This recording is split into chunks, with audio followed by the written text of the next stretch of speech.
Your mother walks into your apartment without knocking. Again. She glances at your fridge, your mail, your life, like she still owns it. You freeze. Something in your chest tightens, because this isn't the first time. And deep down, you already know it won't be the last. Stay with me, because by the end, you'll finally have words for what you've felt your whole life. 10 quiet betrayals millennials know by heart. Moments parents cross the line and call it love. You'll recognize every one, and maybe, for the first time, feel less alone. Here's the truth nobody says out loud. Loving your child doesn't give you the right to control them forever. Most parents don't mean harm. They grew up believing closeness meant no boundaries at all. But that confusion left a generation exhausted, guilty, and unsure where love ends and control begins. The first sign is simple, and almost every millennial knows it instantly. Parents who show up unannounced. No text, no call, just a knock on the door. Or worse, a key they never gave back. They walk in like the space is still theirs, glancing around, commenting on the mess, the empty fridge, the unmade bed. To them, it feels like love, like closeness. But to you, it feels like your home stopped being yours the moment you handed them a spare key. Boundaries aren't rejection. Asking someone to call first isn't cruelty. It's basic respect between two adults. Yet saying that out loud still feels like betrayal.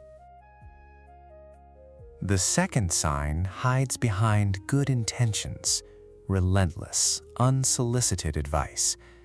You mention a new job, a partner, a decision about your own life, and before you finish the sentence, they're already telling you what you're doing wrong. Not because they're cruel, because in their mind, wisdom is love, and staying quiet feels like abandoning you. But when advice becomes pressure, when just a suggestion turns into disappointment if you don't comply, it stops being guidance. It becomes control, wearing a caring mask. And every time you swallow your own judgment to keep the peace, you lose a little more of your own voice. The third sign is quieter, but it cuts deeper. Guilt as a weapon. You say no to a last-minute request, or you set a simple boundary, and suddenly the sighing starts. I guess I'll just be alone then, after everything I did for you. The words are soft, but the message is clear. Your independence is an act of betrayal. So you cave again, not because you agree, but because the guilt is heavier than the boundary. Over time, you stop trusting your own no. You start apologizing for needs that were never wrong to have. That's not love asking for closeness. That's fear disguised as affection. The fourth sign shows up at every family dinner. Comparison. Your sister already bought a house. Your cousin's kids are so well behaved. It sounds casual, but it never is. Comparison is a subtle way of saying you're not enough as you are. And the cruelest part is how it works. You start measuring your own life against a scoreboard you never agreed to play on. Your timeline, your choices, your happiness, quietly ranked against someone else's. Even when you succeed, there's a whisper in the back of your mind asking if it's really good enough. That whisper didn't come from nowhere. It was planted quietly, again and again. The fifth sign is the one that makes you feel invisible. They simply don't hear your no. You say you can't make it to Sunday dinner, and somehow you end up going anyway. You say you're not ready to talk about kids, and the questions keep coming, dinner after dinner. Your no gets treated like an opening bid, something to negotiate around rather than respect. And slowly, you learn something painful, that your voice only matters when it agrees with theirs. So you stop saying no as clearly. You soften it, cushion it, apologize before you even finish the sentence. Not because you changed your mind, because saying no clearly never seemed to actually work. There are a few more important signs ahead, but if this resonates with you, subscribe to Mind Patterns so you don't miss our upcoming breakdowns on psychology and mental health. The sixth sign is written on your body before it's ever spoken out loud. You've gained weight. You look tired. Are you eating enough? Said with a smile, wrapped in concern, but landing like a verdict every single time. Your body becomes a subject open for public review, as if it still belongs to the family more than it belongs to you. And here's the quiet damage. You start seeing yourself through their eyes before you even look in the mirror. Every meal, every photo, every reunion carries a small flicker of anxiety. Not about your health, about their opinion. That's not care. That's ownership, dressed up as concern. The seventh sign appears the moment you become a parent yourself. They treat your children like a second chance to relive their own parenting, their way. They override your rules the second you leave the room. Sugar you said no to, screen time you limited, bedtimes that suddenly don't apply when grandma's in charge.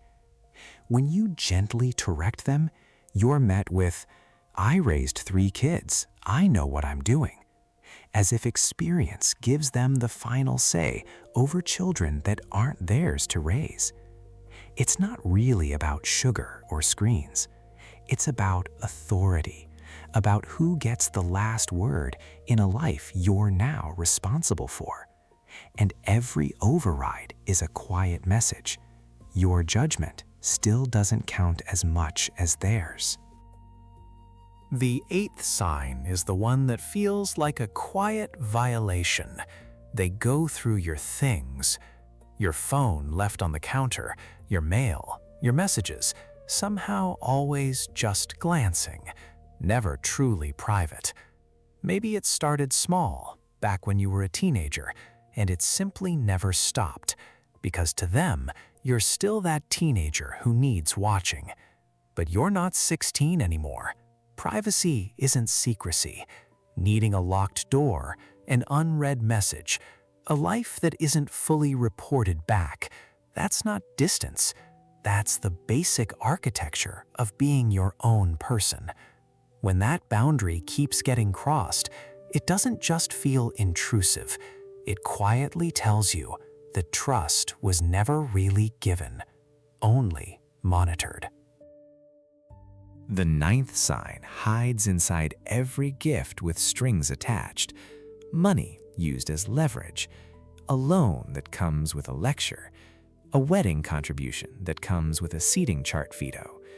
After everything we paid for becomes a phrase that resurfaces in every disagreement years later, like an invoice that never really closes.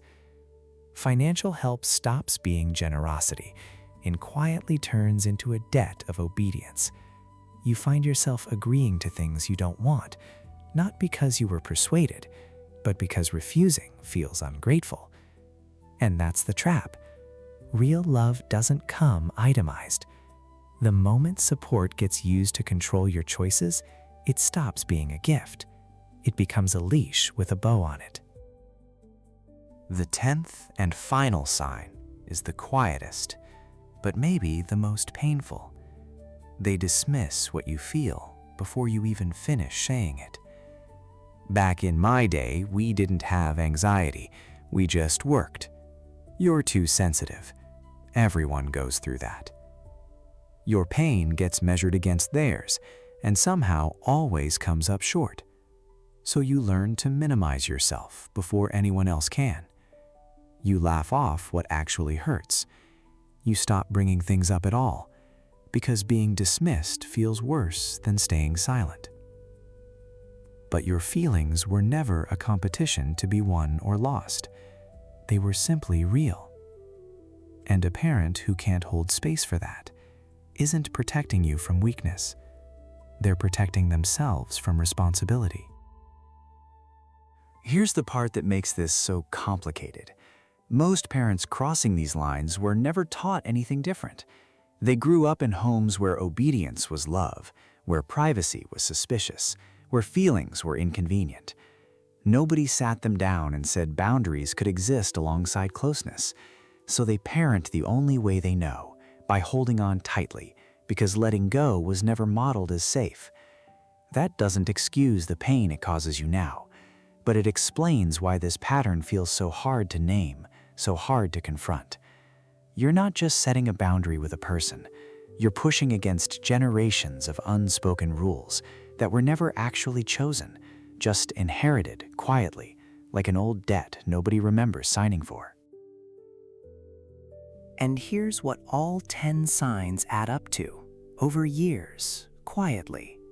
A person who apologizes too much, who shrinks their needs before anyone else can reject them, who feels guilty for wanting privacy, space, or simply a different life. You might catch yourself over-explaining decisions to people who were never actually asking. You might feel a flicker of dread before every family call. That's not weakness. That's the residue of years spent being told in 100 small ways that your boundaries were negotiable and your feelings were optional. The exhausting part isn't any single moment. It's the accumulation. It's carrying all 10 of these quietly for years and calling it normal because you never had another version to compare it to. So what actually helps? Start small. Boundaries don't need to be dramatic to be real. A simple, calm, "that doesn't work for me," is enough. You don't owe an essay of justification for needing space. Expect pushback at first. People who benefited from your lack of boundaries rarely celebrate you finding them. Stay consistent anyway, because consistency, not confrontation, is what actually teaches people the new rules. It also helps to separate the relationship from the pattern. You can love your parents and still refuse to keep absorbing behavior that hurts you. And if guilt shows up, let it. Guilt doesn't mean you're doing something wrong. It often just means you're doing something new. And here's the hopeful part, the one that's easy to miss. Boundaries don't have to end the relationship. Often, they're what finally makes it honest. Some parents, once they understand you're not punishing them, actually adjust. Slowly, imperfectly, but genuinely. Others won't, and that's painful, but it's still not a reason to abandon the boundary. Not every relationship heals the same way, and not every parent will meet you halfway. But you get to decide how much access your life gives to people, regardless of blood. This isn't about cutting people off in anger. It's about finally choosing closeness on terms that don't cost you yourself. That's not betrayal. That's what a healthy relationship actually requires. Take a second and be honest with yourself. How many of these 10 did you recognize instantly? How many did you brush off years ago, telling yourself it was normal? It was just how families are. Maybe you're the one setting a boundary for the first time this year. Maybe you're still working up the courage. Either way, noticing the pattern is already the hardest part, because you can't set a boundary around something you've never let yourself name. So ask yourself, quietly, without judgment, which one of these 10 hurt the most to watch? That answer probably tells you exactly where to start.